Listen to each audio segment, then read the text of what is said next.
Si tiene usted más de 50 años, la entrevista que viene ahora le puede provocar efectos secundarios. Es más, el primer efecto le puede sobrevenir ya solo con pronunciar esta palabra que voy a pronunciar. Atención, pulgarcito.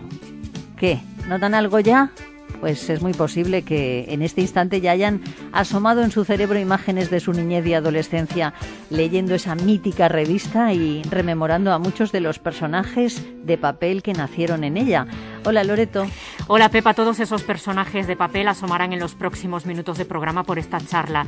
El reporter Tribulete, Don Pío y Pitagorín, el inspector Dan, Carpanta, las hermanas Gilda, Zipizape, Petra, criada para todo, Anacleto, agente secreto, o Mortadelo y Filemón, entre otros. Son la memoria sentimental de una época e iconos de la historieta de humor y aventuras. Personajes que acogió la revista Pulgarcito. 100 años de Pulgarcito, la revista donde empezó todo, es el libro que celebra el centenario de una de las revistas más longevas de la historieta española. Un libro editado por Bruguera y escrito por todo un experto en el mundo de la historieta. Que se llama Antoni Giral. Lleva 38 años ejerciendo diversas funciones dentro de la industria de la historieta. Editor, técnico, editorial, guionista, divulgador, bueno, en fin. Antoni, buenos días. Hola, buenos días. ¿Qué tal, Pepa? ¿Cómo estamos? Muy bien, muy bien. Muchas gracias por acompañarnos, Antoni, y por llevarnos a un mundo que ya creíamos perdido. Tú dices que este libro pretende ser un homenaje a todas las cabeceras que llevaron el epígrafe de Pulgarcito en su título, ¿no? A sus autores, a sus técnicos editoriales, a sus criaturas, a su memoria, a su esencia, a su pasado y a su presente. Pulgarcito nació en verano de 1921 y se publicó en diversas etapas desde ese año hasta 1987. Es una de las revistas más longevas, pero su historia ha estado llena de vicisitudes, ¿no? De idas y venidas. Absolutamente.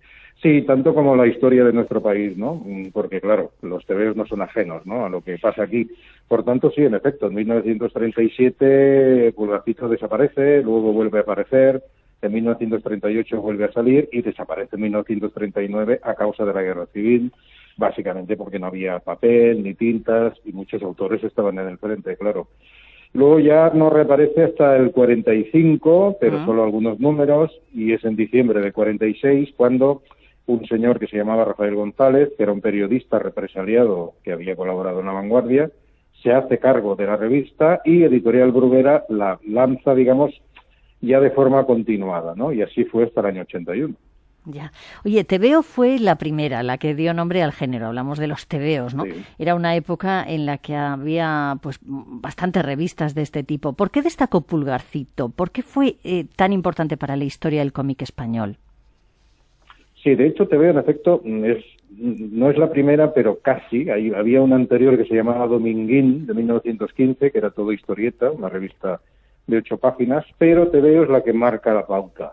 La marca por su éxito y porque a partir de ahí a todas las revistas de historietas las llaman tebeos. Claro, sí, sí. ¿Hola? Sí, y sí. Claro, ¿qué pasa? Que a partir de ahí el señor Joan Bruguera, el editor del Gato Negro, dice, bueno, pues vamos a publicar una revista. ¿Qué la distingue de tebeo? Primera, introduce más páginas de historietas. Sí. Aunque eran historietas primitivas, eran historietas en las cuales no había todavía bocadillos, los textos estaban al pie de cada viñeta, eso sí. Por un lado. Y por otro, se inventa un club, una mutualidad infantil española, que lo que hace es cuidar teóricamente de los animales, las plantas y los niños desvalidos. Y en ese club consigue reunir a 25.000 socios. Y claro, qué bueno. Eso hace que la revista despegue. Claro.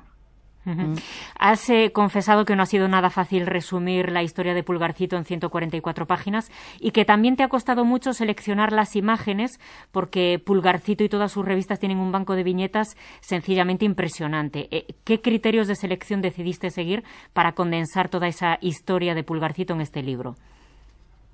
Pues mira, sí, realmente fue complicado. El criterio básicamente fue, por un lado, historietas que llamasen la atención, ¿no? Que fueran, digamos, que en aquel momento, que tú las ves ahora y piensas, caramba, esto es políticamente incorrecto, ¿no? No se puede publicar, y en aquel momento sí. Historietas que además definieran a cada serie o personaje, que eso era importante. Y eso, básicamente, páginas, portadas, ¿no? Que llamasen la atención por un motivo u otro, incluso a nivel anecdótico, pero también histórico. ¿Tuviste acceso a todo ese banco de viñetas del que hablas? ¿Perdona? Si tuviste acceso para elaborar el libro a todo ese banco de viñetas, sí. Sí. Por suerte, gracias a dos coleccionistas, José Luis Villanueva y Paco Baena, tuve acceso a prácticamente todo Pulgarcito, y aparte está mi colección. Con lo cual te puedo decir que sí, me he mirado y leído los más de 2.000 números de la revista. Sí. Antoni, dices que durante algunos años Pulgarcito reflejó, como no podían hacerlo otros medios de comunicación, la España de la posguerra, con un acento crítico que reflejaba pues nuestra cotidianidad, ¿no? ¿Cómo sorteaba la censura esta revista?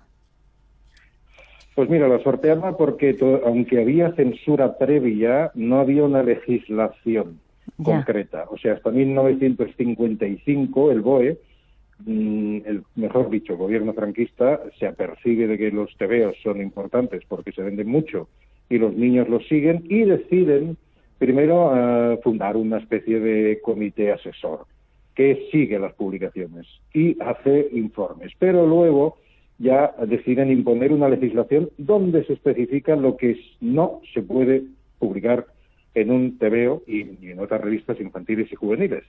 Hasta que eso no se hace efectivo, la censura previa dependía de cada censor o censora, y algunos se ponían en tonterías y otros dejaban pasar cosas que quizá no eran conscientes de que estaban dejando pasar. Y de ahí que durante al menos hasta el año 55 se publicasen muchas páginas que realmente sorteaban la censura de una manera absolutamente inusitada. ¿Qué personajes de papel fueron los que tuvieron mayor éxito en cada una de las etapas de Pulgarcito?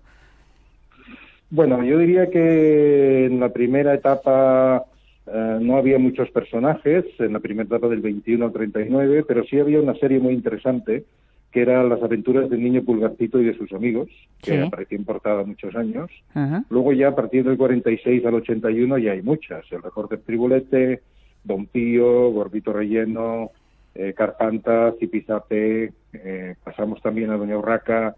En el 58 llega Mortadelo y Filemón, que se convierte en una gran serie de éxito. Luego llega Anacleto, Agente Secreto, El Sheriff King.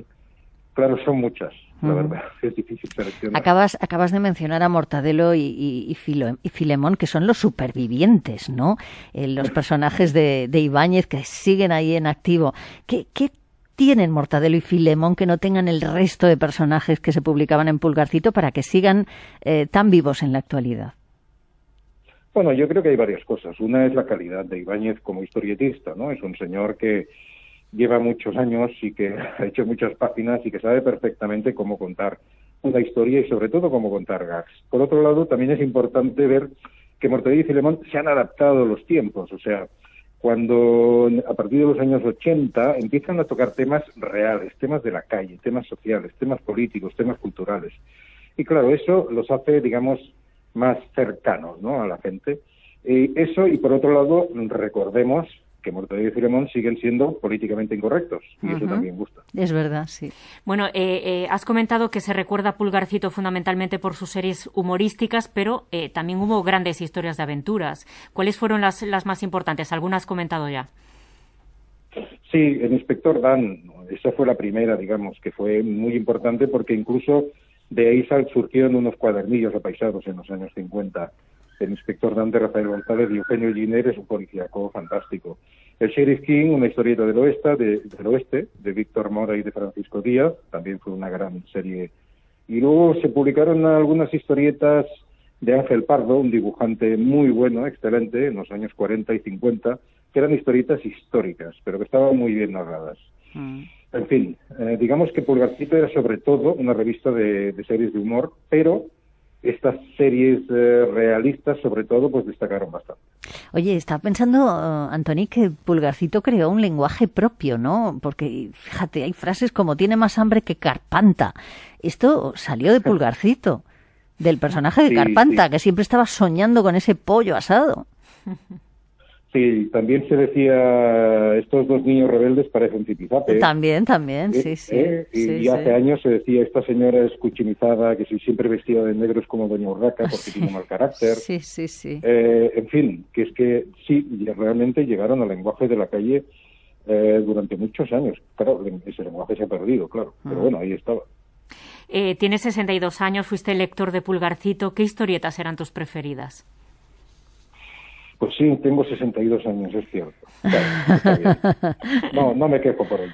Bien, ¿qué historietas leía? Yo leía el Pulgarcito, claro, del año 67, 66, 67, ¿no? Y lo que más me gustaba en aquel momento seguramente eran Montevideo y Filemón y el Sheriff King y Carioco, un personaje de Conti que era un personaje extraordinario, ¿no? Que en teoría estaba loco, pero que en realidad era una especie de señor que se salía por la tangente de lo que es el acomodaticio social habitual. Ajá.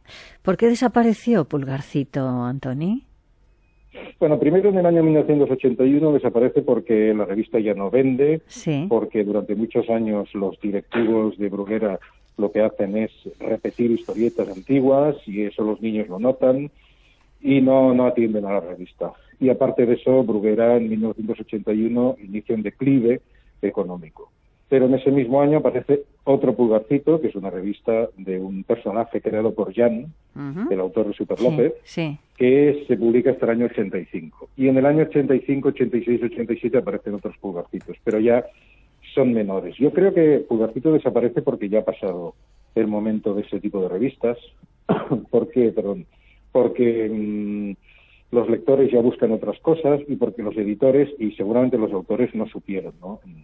Digamos, actualizarse. Es decir, los niños de hoy en día no leerían una revista como Pulgarcito, ¿no?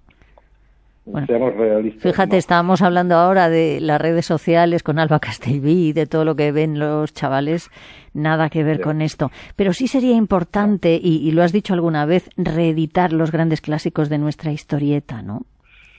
Sí, es muy importante. Se está haciendo mínimamente, pero yo creo que debería hacerse de una manera más continuada, ¿no? Y rescatar sobre todo aquellos de los años 30, 40, 50. A ver, estamos hablando de patrimonio, ¿no? Sería absurdo que ahora mismo alguien dijera no existe ninguna edición actualizada del Quijote, ¿no? Ya. Bueno, pues en este caso pues estamos hablando de lo mismo, solo que con la diferencia de los años, claro, y del género.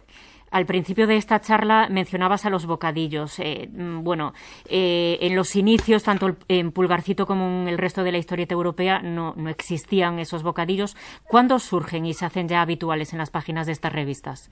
¿En qué año surgen? Pues mira, surge a partir de 1930 o 31.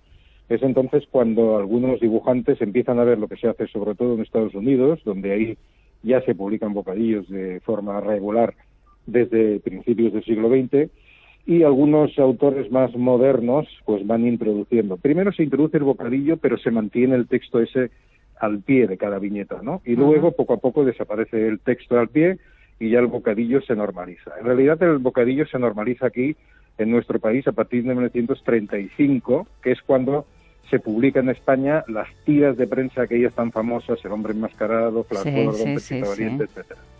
Bueno, ya utilizan el bocadillo. Sí. Rápido. Utilizan el bocadillo de forma regular. Bien, digo, 100 años de Pulgarcito, la revista donde empezó todo. Es el libro homenaje a esta publicación centenaria, un libro editado por Bruguera, de Antoni Giral. Antoni, ha sido un placer, pero esta entrevista no la vamos a acabar con un adiós, sino con un continuará, ¿no? Exacto. Un beso. Eso es lógico. Oye, el placer ha sido para mí, un beso para todos. Gracias.